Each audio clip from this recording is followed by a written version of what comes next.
Alhamdulillahi Rabbil Alamin. Wa bihi nasta'inu ala umuri dunya waddin.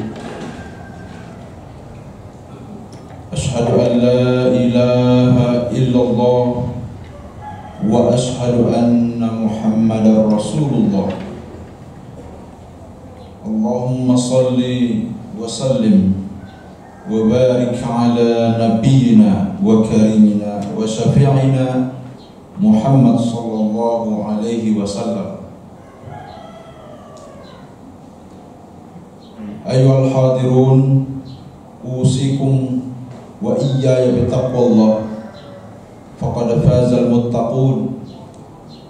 Faqala Allah Ta'ala fil Qur'anil Karim, a'udzu billahi minasy syaithanir rajim. Bismillahirrahmanirrahim.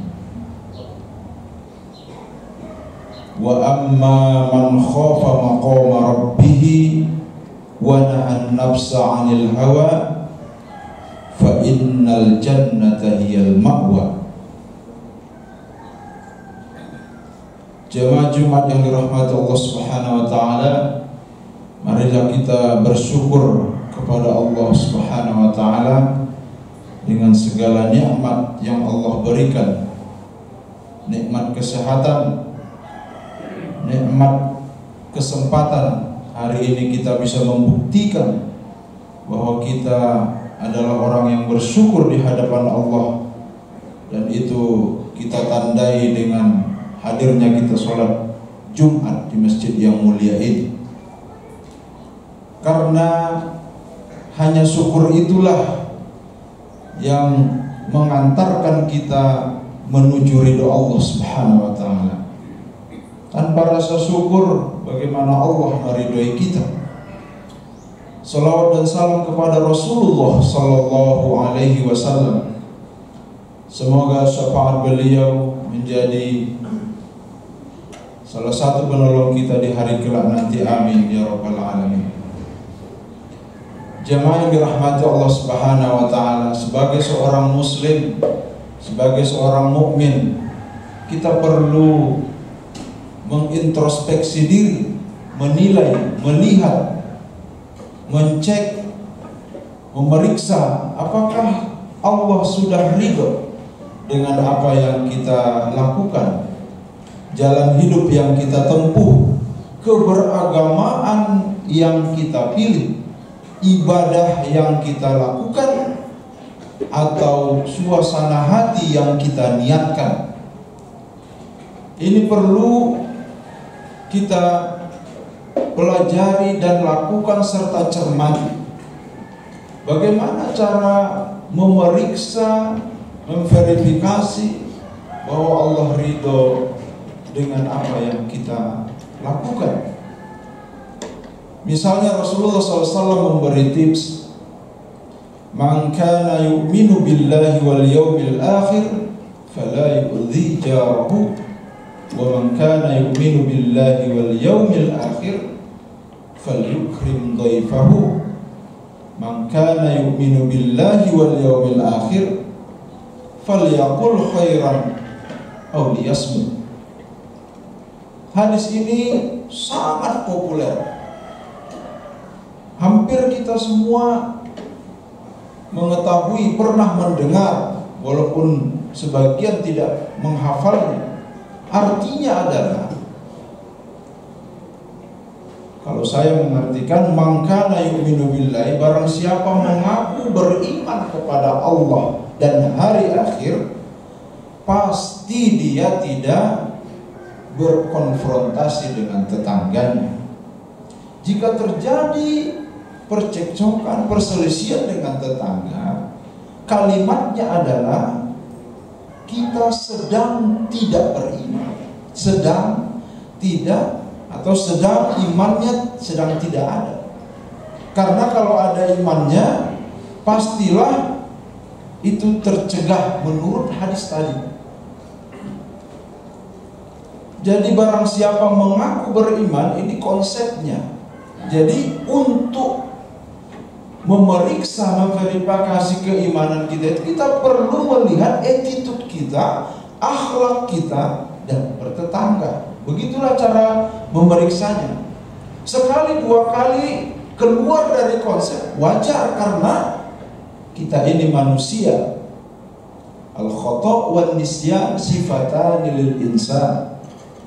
Kesalahan, kelupaan, kealpaan, dan seterusnya itu dua sifat yang memang secara manusiawi Allah berikan kepada manusia supaya meningkat ibadahnya, supaya terus introspeksi diri.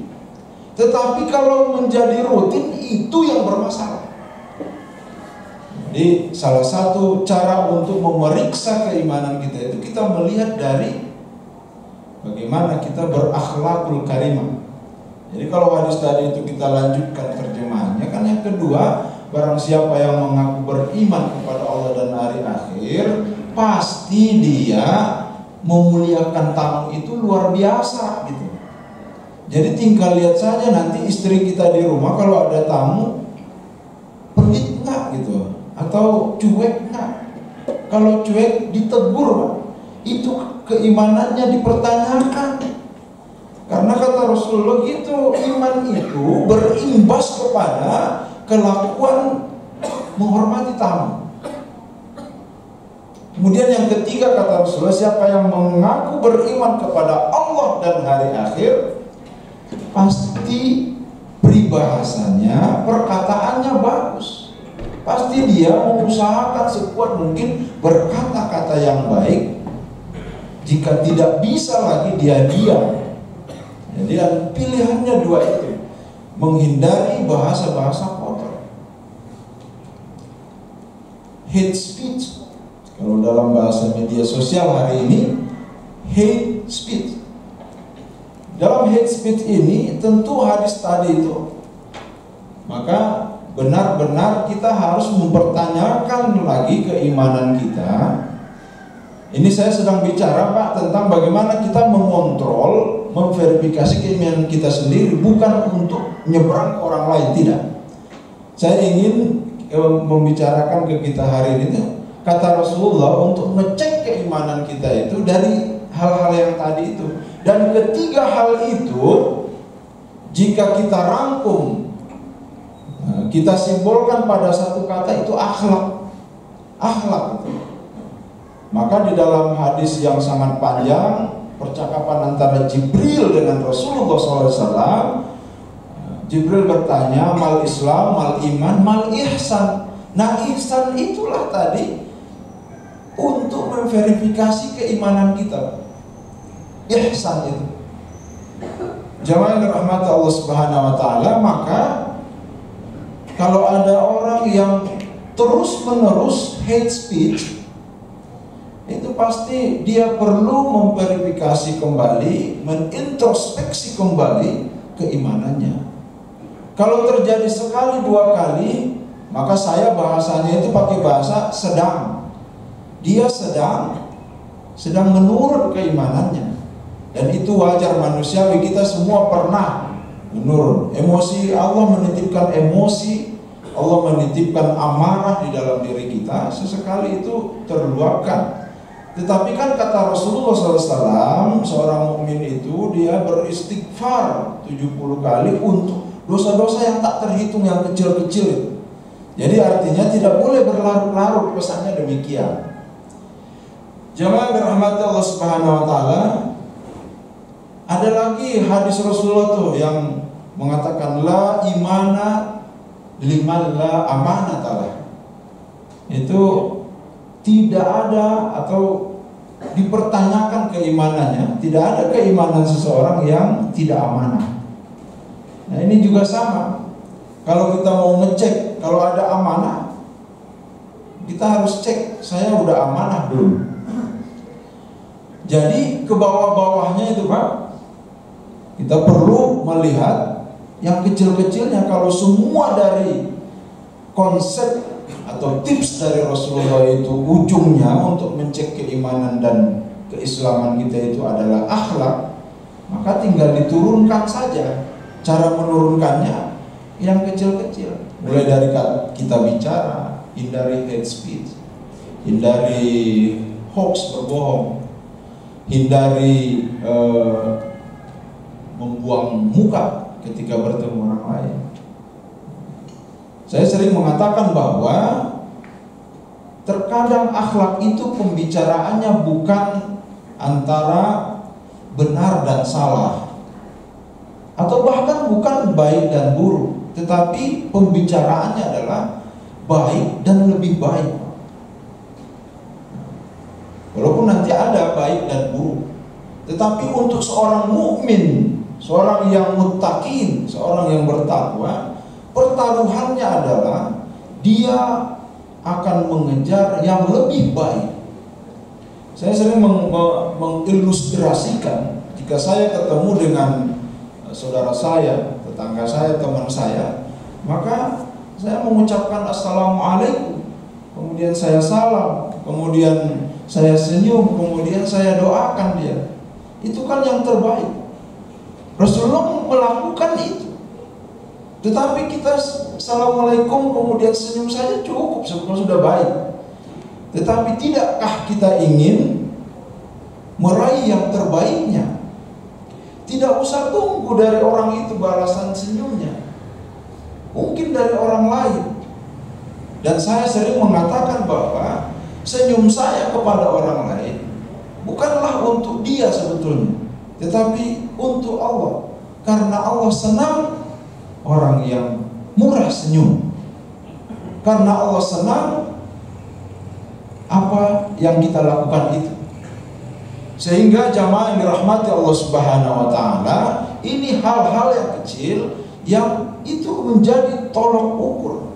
Kita harus melihat, mencek, memeriksa apakah kita sudah demikian. Itu Rasulullah mencontohkan demikian supaya ekuivalen antara pengakuan sebagai muslim, pengakuan sebagai seorang yang beriman harus terverifikasi dalam hal-hal kecil dalam keseharian kita. Jadi sederhananya adalah lakukan apa yang Allah sukai, hindari sebisa mungkin yang tidak Allah sukai. Secara naluri kita sudah dibekali itu.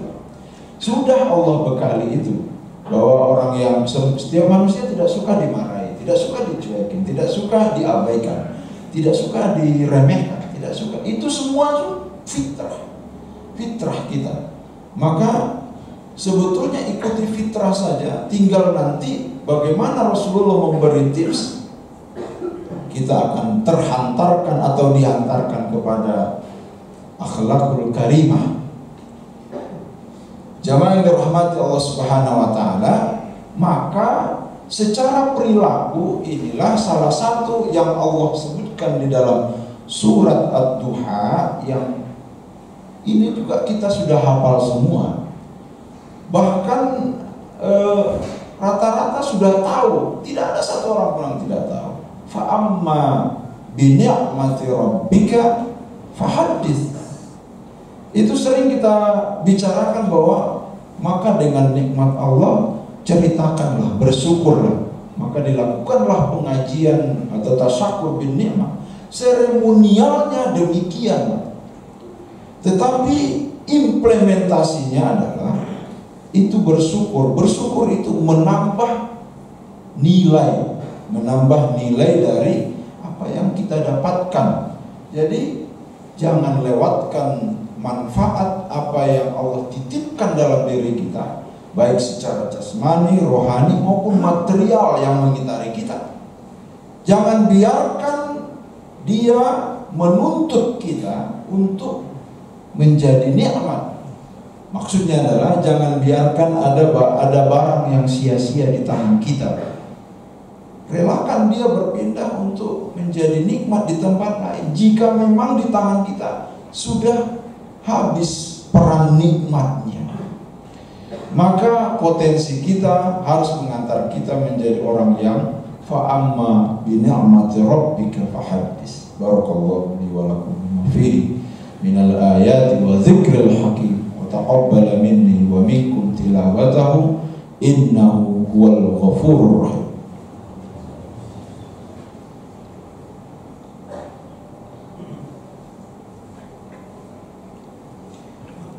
Alhamdulillahilladzi hadana lihadza wa ma kunna linahtadiya laula an hadana Allah.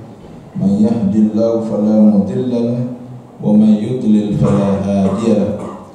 Asyhadu an la ilaha illallah wa asyhadu anna Muhammadar Rasulullah.